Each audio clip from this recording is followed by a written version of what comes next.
When you study fada'il, particularly the topic of fada'il, or the topic of things that are blessed and virtuous through hadith, there are a few rulings. Number one, is it permissible to use weak ahadith when describing the virtues of an action? Is it permissible to use weak ahadith? All right, you guys are going to have to participate. What do you guys think? Is it permissible? So for example, if there's a weak hadith about the virtue of Hajj, is it permissible to use it? It depends.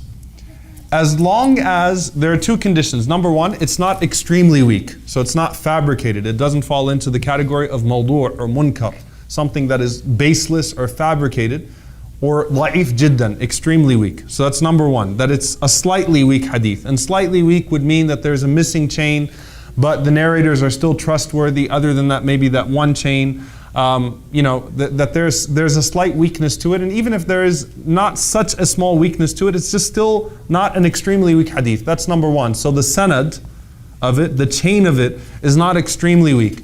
Number two, in regards to the meaning of the hadith, it's important that the hadith does not establish any new action. So for example, if there is a hadith that is weak about the virtue of performing Hajj, it's still permissible to use as long as you say it's a weak hadith.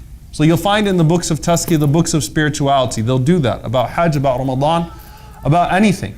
But if there's a hadith that says, for example, if you do Hajj in this year, then it has such and such virtue, then you can't use it because it establishes or it acts as a basis for a new addition, an innovation in the religion. Okay? So I'm not knocking on the entire concept of using weak ahadith for the purpose of fada'il.